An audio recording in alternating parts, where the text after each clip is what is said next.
Agar bisa memahami urusan Israel-Palestina ini, kita perlu tahu sejarahnya dulu. Kekeliruan orang pada umumnya adalah mengira bangsa asli Palestina itu adalah Arab Muslim, padahal faktanya bukan. Palestina berasal dari kata Filistin, dan berdasarkan keterangan yang saya dapat di Museum Filistin di sini, bangsa Palestina berasal dari Pulau Kreta di Kepulauan Yunani. Mereka berlayar dari Pulau Kreta Yunani dan menetap di tanah yang kita kenal sekarang dengan nama Palestina. Jadi bangsa Palestina aslinya bukan Arab Muslim, tapi orang Yunani kuno. Waktu bangsa Filistin kesini dari Yunani, daerah ini dulu belum bernama Palestina. Daerah ini dulu masih bernama Kanaan atau Tanah Kanaan. Apakah waktu itu sudah ada bangsa Arab dan Yahudi di sini? Jawabannya belum. Bani Israel atau bangsa Yahudi baru datang ke tanah Palestina setelah Nabi Musa meminta kepada Fir'aun Raja Mesir untuk membebaskan mereka dari perbudakan. Setelah terbebas dari Fir'aun, Nabi Musa membawa Bani Israel atau bangsa Yahudi ke tanah yang dijanjikan. Itulah tanah yang kita kenal sekarang dengan nama Palestina. Setelah terbebas dari Fir'aun, Bani Israel Yahudi hidup di tanah Palestina ini turun-temurun selama ribuan tahun, mendirikan kerajaan Israel yang raja-rajanya tidak asing bagi kita. Salah satunya Raja David, atau yang kita umat Islam kenal dengan nama Nabi Daud. Siapa yang tidak tahu cerita Nabi Daud? Ia mengalahkan raksasa bangsa Filistin bernama Goliat hanya dengan sebuah batu. Lalu ada Raja Solomon, anak kandung dari Nabi Daud, atau yang kita umat Islam kenal dengan nama Nabi Sulaiman. Nabi Sulaiman adalah Raja Yahudi yang membangun kuil suci untuk tempat ibadah agama Yahudi yang dikenal dengan nama Kuil Solomon. Yang di belakang saya itu adalah tembok ratapan, tempat paling suci bagi agama Yahudi seperti Ka'bah buat umat Islam. Tembok ratapan ini dulunya adalah bagian dinding dari kuil suci agama Yahudi yang dibangun oleh Nabi Sulaiman. Kuil bertahan 600 tahun sampai ia dihancurkan oleh bangsa Romawi pada tahun 70 Masehi. Lalu karena benci pada bangsa Yahudi, Kaisar Romawi Hadrian merubah nama Israel menjadi Palestina. Nama yang bertahan sampai hari ini. Jadi Kaisar Romawi Hadrianlah yang memberi nama Palestina pada daerah ini. Aslinya daerah ini bernama Tanah Kanaan. Lalu Bani Israel Yahudi datang, namanya berubah menjadi Israel. Kemudian oleh Kaisar Romawi Hadrian, nama Israel diganti menjadi Palestina. Jadi faktanya bangsa Yahudi memang sudah ada di tanah Palestina ribuan tahun sebelum Arab dan Islam masuk ke tanah Palestina. Inilah yang dijadikan landasan prinsip bangsa Yahudi sekarang ngotot mempertahankan negara Israel ini. Lalu kapan Arab dan Islam masuk ke tanah Palestina? Arab dan Islam masuk ke Palestina saat Khalifah Umar menaklukkan Yerusalem Al-Quds pada tahun 638 Masehi.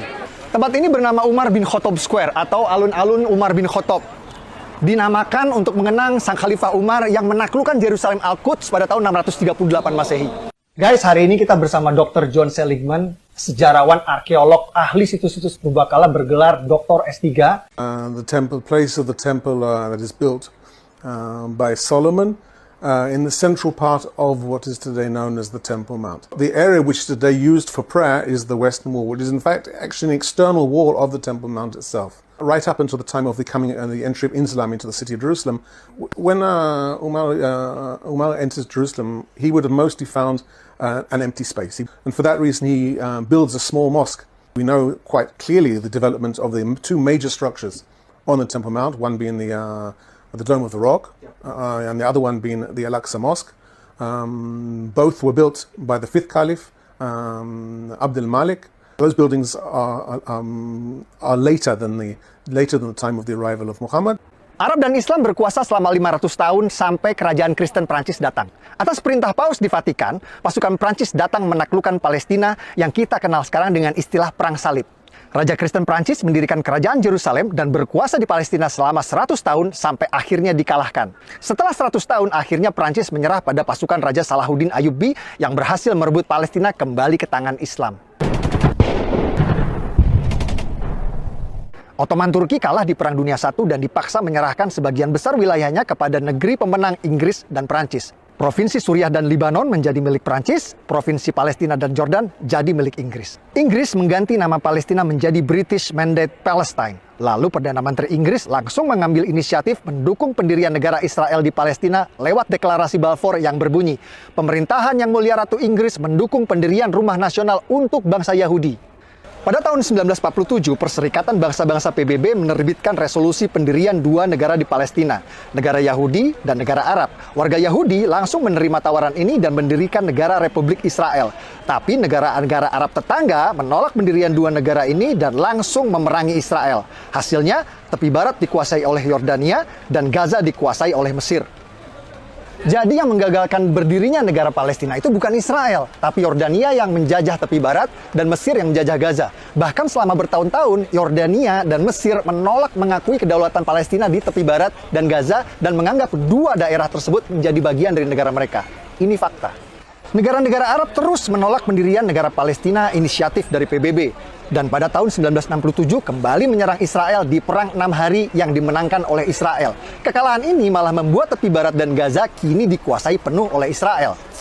Bahkan saat Yasser Arafat, pemimpin Gerakan Pembebasan Palestina PLO, sepakat perjanjian damai Oslo yang akan mendirikan negara Palestina berdampingan dengan Israel ditolak oleh partai oposisi Hamas yang membuat pendirian negara Palestina kembali gagal.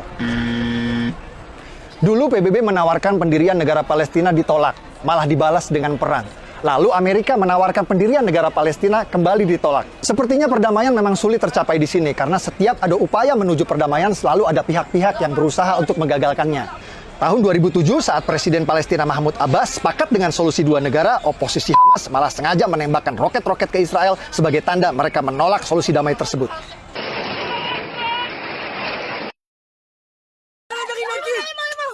Fakta-fakta yang saya sajikan di video ini adalah hasil investigasi langsung di TKP. Banyak narasumber yang tidak mau tampil dalam video karena alasan keamanan.